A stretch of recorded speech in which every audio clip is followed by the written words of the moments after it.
yarambwiye ngo iraje, ije mu murima wayo, ije mu rutoki, ije gukorera urutoki rwayo, ari ryo torero ryacu rya Pentekote. Simbizi ryabaye ikibazo mu rwego rw'isi. Imana yarambwiye ngo ADPR niryo torero yashimye, irishyira ku rutaro, irarigosora. Abo kuvuga mwaravuze, abaseka mwarasetse, niryo torero ariko yashimye, irishyira ku rutaro. N'ubu ngubu iracyari kugosora, iracyakuramo ingumbi, iracyashungura. Imana irambwira ngo uko ryabaye igitangarizwa niko igiye kurigarukaho. Nyuma yo kugosora no gushungura, ADPR Imana izayigarukaho, ngo rizabana none itorero ritangaza abantu benshi, kuko izasukamo umwuka wayo, gakongera gakorekerwamo imirimo ndetse kuruta mbere. Nuko yabimbwiye. Ariko irambwira ngo igiye kubanza gusukura, ihereye hejuru mu bashumba, yewe muri biro nyobozi nkuru mu rwego rw'igihugu imanuke kuzageza ku munyagice, amabandi n'amasarigoma yose hanze, ibishwangara n'ibirere, ije gukorera urutoki, abavuga butumwa, ababeshya, abahanuzi b'abatubuzi, indaya, abatinganya, abarozi bose, mu budiyakoni, mu makorari, aho hose Imana ikuyemo, Imana irasohoye. Muraho yemwe, Yesu nashimwe cyane. Bene data nshuti z'umusaraba, nitwa Riziki Chantal, ndagarutse kuri iyi channel. Nimero telefone nshakirwaho ni 0788713311. niyo. Ndi umukobwa, ndashima Kristo Yesu ko yangiriye ubuntu akambagakiza, nanjye mu bari barushye yakampaye rwose ngashaka. Tuzajya tugenda tuganiraho n'ibinakunda no kubuhamya, nzajya mbacishirizaho aho ubuhamya bwanjye uko Imana izajya ibishaka. Ariko ubu ngubu turi mu mwanya w'ijambo ry'Imana.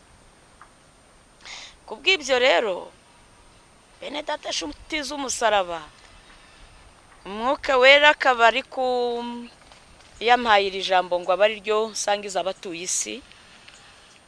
Inkuru nziza iboneka hano muri Yohani, uko yanditswe na Yohani 15 umurongo wa mbere.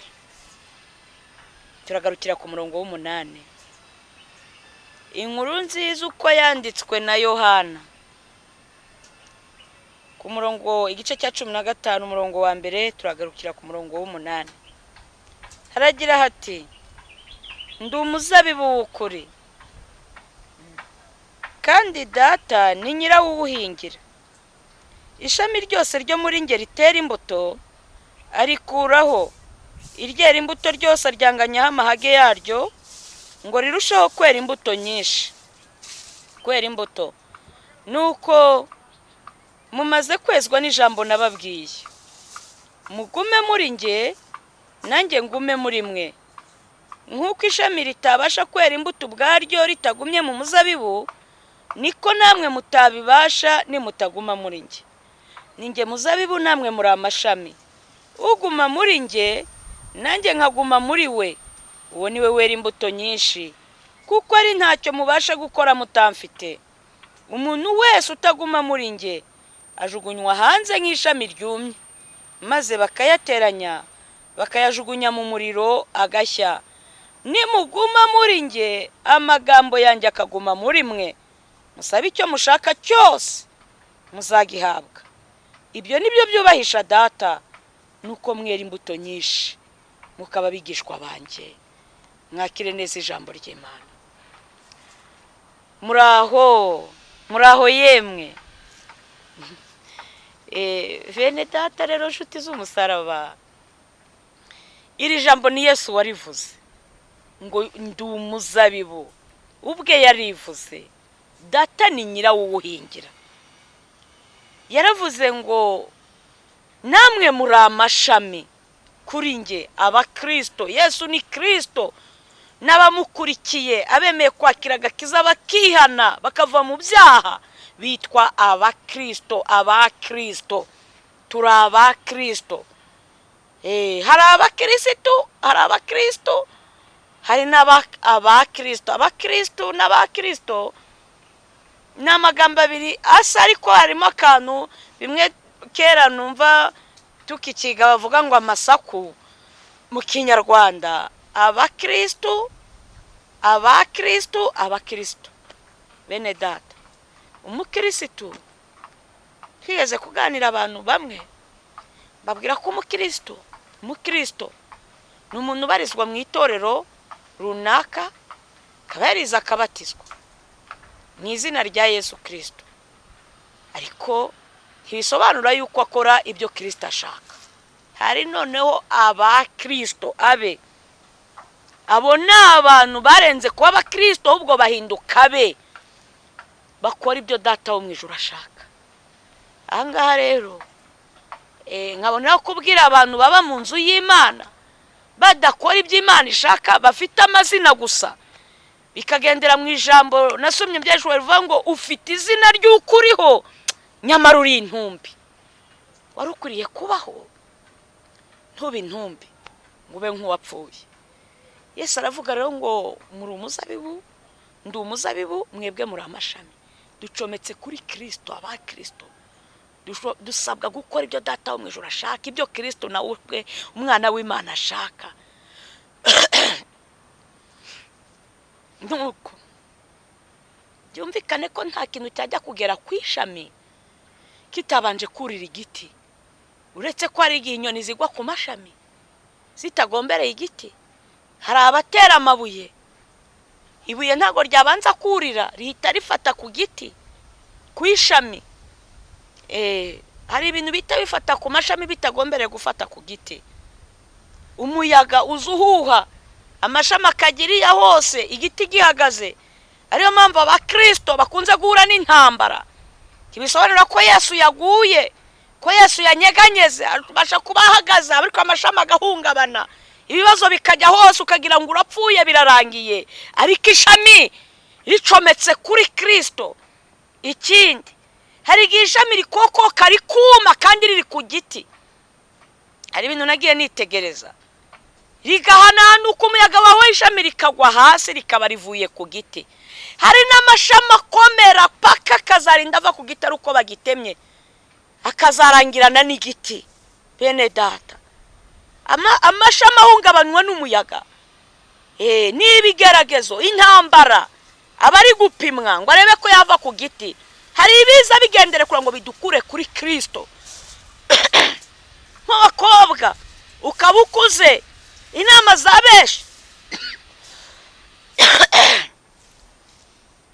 za benshi ari izigusaba gushaka no kwishingira. Hari wagira ngo kuba umukobwa ni icyaha imbere y'Imana, kumva ko uri umukobwa isirangiye, uri umusore bakumva reka data byakomeye. Hari n'abagirwa inama ati ntama yaragukandagiye, byararangiye, inyombye yakuvugiye hejuru. Ntayo, iyo turi muri Kristo Yesu tuba turi ibyaremwe bishya. Ntibaguteranye n'inyombya, ntibaguteranye n'intama, nta cyagize icyo kigutwara. Ntiushaka uba ufite imyaka ingahe myinshi, Imana ikora uko ishaka, yemere kukubakira. Kandi amashami yemerewe guhuhwa n'umuyaga akawujyana, ariko ishami nubwo umuyaga uhuha inshuro nyinshi ntago ava ku giti. Ishami riba rigundiriye, riri ku giti. Bene data, none amashami izuba ryakubita, ibibabi byose bikavaho, gukokoka kukashira, amasengesho akavaho, kuzura amaganya no kwitotombera Imana, ukitotombera cya giti ko ntacyo cyakumariye. Kandi icyo giti si wewe shami wenyine uriho, hariho nandi mashami. Byagera nyuma rya shami rikivumbura, rikaba ritakaje imbaraga, rikuma, ibyo kongera gufata amazi avuye kuri cya giti bikavaho, ikajyaho rikananirwa, rikuma, rikavaho, rikigendera. Nkuko arimo batangira urugendo bazi neza ko bagiye kubona imigisha, ibintu bidasanzwe, abagore n'abagabo bagiye kubona amazu n'amamodoka, iyo babibuze bahita bagwa, bakava mu byizerwa. Ako tukarenge. Ariko hari n'amashami anamba ku giti, ukabona rirakomeye, ukabona rigenda kugira hari nka kimwe cya gatatu cy'umubyimba w'igiti cyangwa se kimwe cya kangahe. N'abantu bakomera muri Kristo bakora ibyo data wo mu ijuru ashaka. Habamo abashumba bakora ibyo Imana ishaka bakemera bagapfira umukumbi. Abapasiteri bakanamba ku ntama. Harimo bemera bagasenga ari pasiteri bakajya mu butayu bakagera ikirenge mu cyo Yesu yakoze. Harimo bemera bakanambara abaririmbyi bagapfira umurimo w'Imana. Inzara ikabica bagatukwa bagasuzugurwa ari abadiyakoni. Ariko ntibari kuri Kristo. Ntibakokoke ngo amababa baveho ibihe byo gusenga bigende. Ibihe by'umwuka kuririmba babireke. Oya, ahubwo uko bugenda bucya bakishakamo imbuto. Nuko Yesu yavuze ngo ishami ryose ryera imbuto, aryanganyaho amahage yaryo ngo rirusheho kwera. Bene data, nitegereje umuzabibu mu Rwanda ntago ndawubona, niba ari naho uringiza amahirwe nazawubona. Kajya nigisha wenda umuzabibu kazawuvuga narawubonye, kuko ntera n'amatsiko kuwureba. Ariko nageranya icyo tufite nk'umuzabibu. Hano iwacu dufite urutoki, narugeranya n'umuzabibu. Hari ikintu nakuboneye mu rutoki. Hari igihe nyiri urutoki iyo rwajemo umusaka ibirere bishwangara ibyakatse, nyiri urutoki yagiye kurukorera yitabana ibikoresho bitatu. Yitabana isuka, umuhoro, uruhabuzo. Isuka ishinzwe gukora hasi, umuhoro ukoramo hagati, uruhabuzo rukora mu bushorishori. Aho umuhoro utagera niho uruhabuzo rugera. Aho isuka itakora uruhabuzo niho ruhakora. Ngongera rero nkababwira ngo ishami ryose ritera imbuto. Ari ikintu nakuboneye. Nyiri urutoki ari igihe ajya acishamo akaza akarukorera. Iyo aje kurukorera hari igihe isina ibiriho isina nyinshi, utuntu tw'isina twishi twavutse. Ntabwo areba ngo izi sina zizera ibitoki, arareba akarebamo izagira umumaro.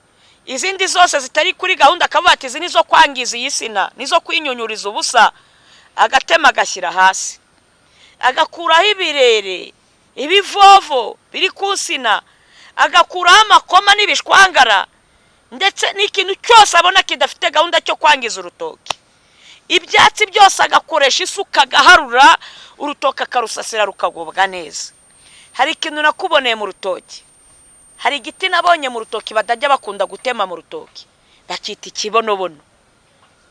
Umubonobono ni igiti kitajya gipfa gukurwa mu rutoki. Umumaro w'umubonobono ntago uteze kuvanwamo imbaho, suko bateganyamo kuzacanwa n'ibindi bintu kucyubakisha. Burya bakirekera mu rutoki bateganya ko kizavamo inkingi z'ibitoki. Noneho igitoki isina yazanye igitoki kibe gito kinini, sindabona nyiri urutoki asuzugura igitoki. Uko cyaba kimeze kose naho ryaba ari se ririmo, bararishyigikira. Ariko isina naho yaba umujugujugu gutema uburebure, nyiri urutoki aratema agashyira hasi, kuko ari kubona iyo sina nta musaruro ariyo kurushyanya gusa, ntacyo ari y'amakoma gusa. Bakristo bene data, agawahushye waje ari mwinshi, imvura ari nyinshi, nyiri urutoki ntajya ahangayikishwa n'isina ifite amakoma meza atoshye ngavuga ati ya makoma ashobora kuvunika. Reka nyiri urutoki ahangayikishwa n'isina zifite ibitoki, akavuga ati ngwire kuzitera inkingi. Naho kaba ari ibere rimwe, intete imwe y'igitoki, ashaka inkingi ihuje na cya gitoka akayishyigikira. Nagiye mbona iwacu bashyiramo n'imbingo, tuntu tw'udutinkaga dutatu bakadupfundikanya bagashyiramo, ariko ako gatoki ntibagasuzugure. Nagiye mbona mu ntara zimwe na zimwe no z'iki gihugu aho nakandagiye, nko mu burasirazuba za Mutara, hehe yewe n'Igisenyi araho nabibonye, ukabona igitoki kimwe bagishyizemo inkingi ebyiri eshatu, baciye igiti cy'inturusu, wa mubonobono urimo bashyizemo imigano. Kubera iki? Cyazanye igitoki kinini kandi gitangaje kigomba gushyigikirwa. Bene data, nshuti z'umusaraba, iri jambo ry'Imana ndarihuza n'ubutumwa Imana yampaye. Yarambwiye ngo iraje, ije mu murima wayo, ije mu rutoki, ije gukorera urutoki rwayo, ari ryo torero ryacu rya Pentekote. Simbizi ryabaye ikibazo mu rwego rw'isi. Imana yarambwiye ngo ADPR niryo torero yashimye irishyira ku rutaro irarigosora. Abo kuvuga mwaravuze, abaseka mwarasetse, niryo torero ariko yashimye irishyira ku rutaro. N'ubu ngubu iracyari kugosora, iracyakuramo ingumbi, iracyashungura. Imana irambwira ngo uko ryabaye igitangarizwa niko igiye kurigarukaho. Nyuma yo kugosora no gushungura, ADPR Imana izayigarukaho ngo rizabana none itorero ritangaza abantu benshi, kuko izasukamo umwuka wayo, gakongera gakorekerwamo imirimo ndetse kuruta mbere. Nuko yabimbwiye. Ariko irambwira ngo igiye kubanza gusukura ihereye hejuru mu bashumba, yewe muri biro nyobozi nkuru mu rwego rw'igihugu imanuke kuzageza ku munyagice, amabandi n'amasarigoma yose hanze ibishwangara n'ibirere, ije gukorera urutoki abavuga butumwa, ababeshya abahanuzi b'abatubuzi, indaya abatinganya abarozi bose mu budiyakoni mu makorari, aho hose Imana ikuyemo. Imana irasohoye kandi nirakw'ihamagaye bundi bushya. Imana irirehereje bundi bushya. Ariko abakristo banambye kuwiteka ije kubashyigikira. Isi nifite igitokije kuyitera inkingi.